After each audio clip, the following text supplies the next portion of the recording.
Matamgi Manipuri Wari channel asibu tabiriba khwai pumnamakpu taramnokchari ngasi amuk laubirasi Tingkhanggi Leirang yankai mari suba tangka ahen besu anidugi mayaiduda leppaga chatkriba punsibada amuk yeng laizada amuk yeng anidugi mataudu yengba nungaitre laizagi mataudu ahen bedi tashengna ngakpa fawi laizagi chinbaldagi wahi oina natraga thabuk oina mitmangda udrabasu laizana thamoi shokna kapliba magi mitlugi pirangduna laizana punsibabu asuki matik nungshi haiba khangba ngami tawfam khangde laizabu themluba sungamde maraktuda leptuna ngihakti lei tanjaduda laizagi phone dusu bag manungda ringking lai laizasu kapadu leplaga bag dagi phone du lauthoklaga nanghauraroi dugomda paikhatli dada plan tongi noi chalabo laizadu kaplubagi khonjaldu siri siri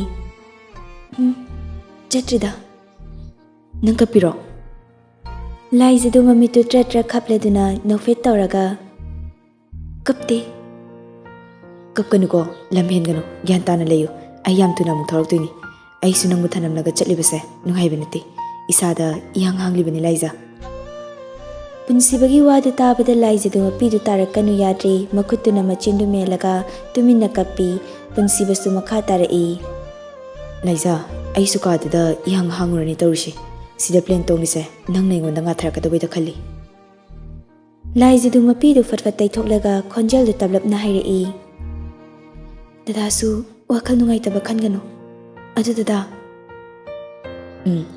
hayo aeroplane da kanaga tongmine laizagi wadu tabada punsibadu khangnok nokningba fawi thangnana famliba nupadra haifet yenglaga laizabu laknarei nupi amaga aduk thamoi sokna kaplamba laizadu mamittu khanglaw laukthoi aduga machindu pomthokladuna yam oinana lap famino natragana nakanda famliba miyengba sindokno laizana hairibadu ahenbasu mami samigum tai yam nungaitana leirambadu anidugi wariduda nakanda leithoklaga tik nokladuna karan nganglai hois sidi fajana yadre sidi romance kasi mai tarami laiza su pishumdu khangsuk chillaga dada kaigino nang noido aina haise phagi nati dada na phagi tawbani nupagani phaminarise sawiro dada nang yam otkano otpaga hijadida sumlakna ningbagi laknabani dada how laizado ahenbada haifet yenglaga horen hairage dudu adunni mi otpa harise kaino hoji haidaba yaroi mi otkan ko kona hairage badada yaroi plan paidoreba sasarairo laizasu machindu khomjillaga tapna hairei ada nupi do amta kaunagano haiba maruoina melai do kaungang tawgano punsibasu laizina kari hairak taw malaga nupi yenganu amuk hairakpaduda khonjal thokna khangnom noglai punsibana nolakpaduda laizadi machindu sugatlaga phagi nati nokano dada hoiba kanamta yengloiba kanamta gus kaunaroi ajri thamnage ko yobaga hairake hoi asumna phone thamnakibaga plan du supaikre laiza sumakada set kumtharaga plan du de yenglaga dada nang amuk yam thuna lauko aisu thongna fabi hoige ko ahen basu laizagi manakta changsilaktuna itima chalasira laiza du mapidu fatwai taithoklaga chatse itima yam henjina su khaluno ekhoi mem leisidi da chausu toina laktoidubu wahai si hairiduna laizadu garida kakhatki ahenbasu gariduda kakhalai asumna garidu thauduna lai laizasu makukti sittuda ngatharaga mapidu khazai aniduda tapna sinthari tanjaduda phone du SMS ama lai laizasu SMS lakpagi ring makolduda khangpre khangi phone du tapna paikhatlaga SMS tu pai laiza yumyobaga chaktu jatho nang kemtu sade waramani SMS tu paraga laizadu machindu haifet chinglaga nokningna nofet tawi asomda punsibasu laiza yaudabadu masadu hangi upai leita laizagi photo shingdu yenglaga sorama sangna hondoklaga thoknauramda yengi Ashomda Rasidi Phoebe Kamli Phamung machiduda famlaga Yam ing tapi mi ngamjadabi malaga lai huriu iramledana madi aina apha sabana kanaroi masigi nupise hela yaroi dori amma tanthoknaba honaringaida amma sine imungse supreme pai kimna han batare Nandodu firo lesilaga Rasigi manakta changlai Mama hayeng simogi mapamda satoinina nang lehoro ai ngasidi quarter da hinglekani Rasidu khangpre khangi Kari haibanu moi baba Karino nang nang manglisibo Mangde wakalama sum khalambani moi baba na hujik haibidu karino ba Ho hayeng se tha phabagi thoram oibanina nang lehoro ai ngasidi quarter da hinglekani haiba Rasidu khoisang na khumlai hayeng tha phabai chaloi namong nupi phawpis ki matung in bangam jaroi Nandodu phamung machidu famlaga Nang yahona bidu amuk haurabra asuk phari bai mausibu aphawi gaina tapna ngam mina targane nang angawi ni haibirani Rasidu shitana noglai ahayo asuk phari bai mausida gaina magi ngasigi mataududa aina khangkrabani hela yaba nupi nate mauna nangona kaidoram lage mama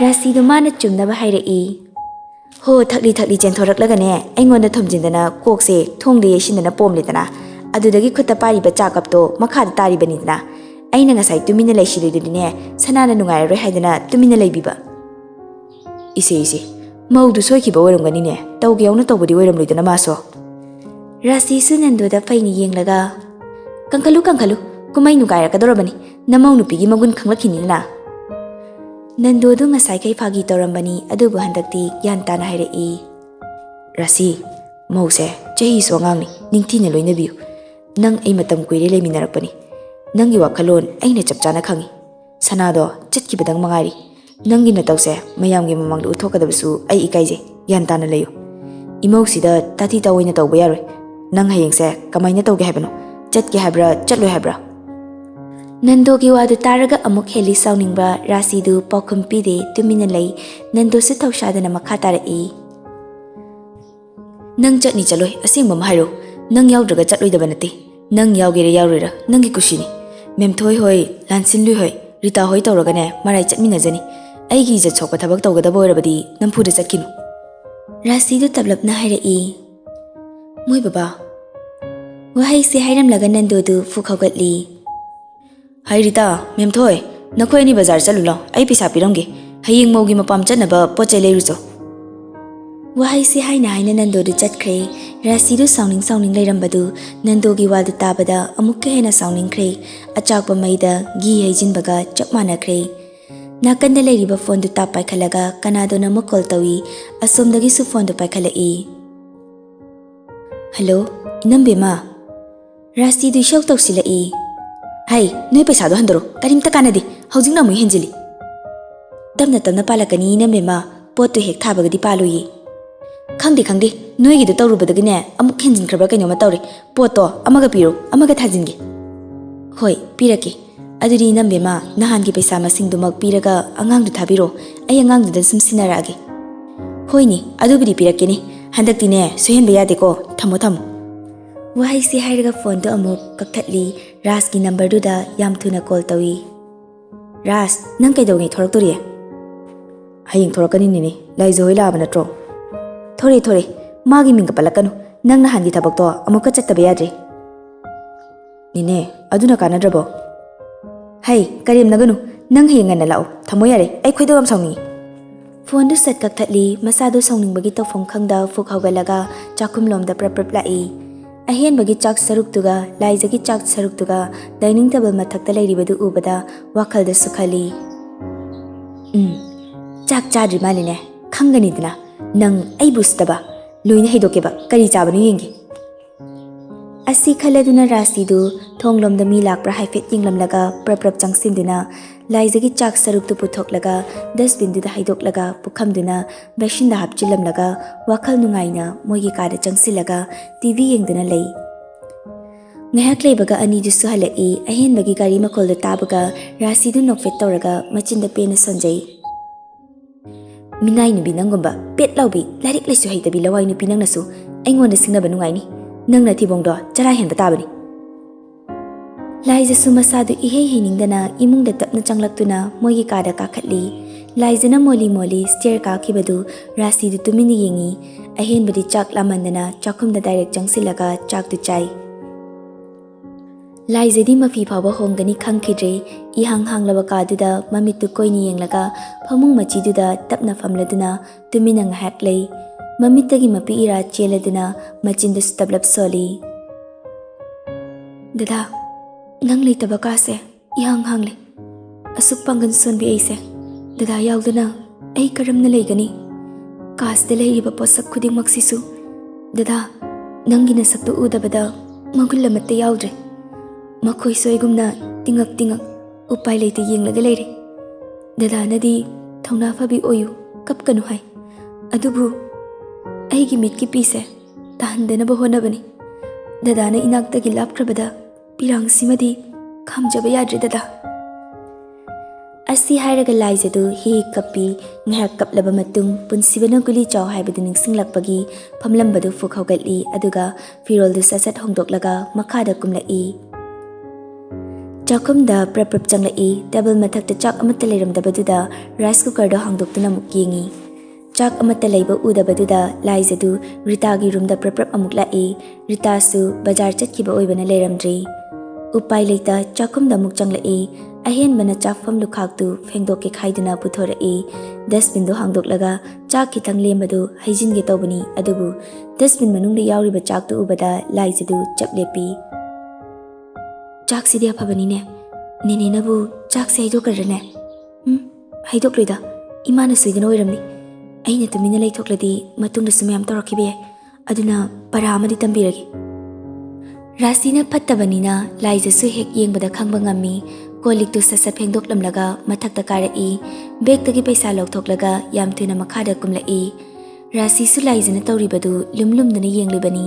Laijana mapanda thokibaduda Kadaidanu ne mana chalisibo haima makuta pairisibu paisa natro wahai si hairaga thongjin mayaduda changsilaga lumlaga yengi laijasu rasina tungde yenglibedu khangi khangsinadaba saraga gate mayaduda prap changsilaga security nupaduda kaka dukan phokda chatpirugera ai khangda tawbane security nupadana chaluge ibema kari leir choge nga koktam ta lebiru choba paisa si lere kaka Laijasu paisa do puthoklaga pi security nupadu su paisa do lauraga gate to hangdoklaga chatkre Laijasu security nupaduna phampham cheruda phamtharaga wakhal da sukhali imung sida aina pumna mak thengnagani haiduna leirisibu aibu ngamgadrane mina phatlaroi haina phatradi upai leite haiduni ai wakhal sontha bayadi babagi macha nupa han aigina dadagi nupini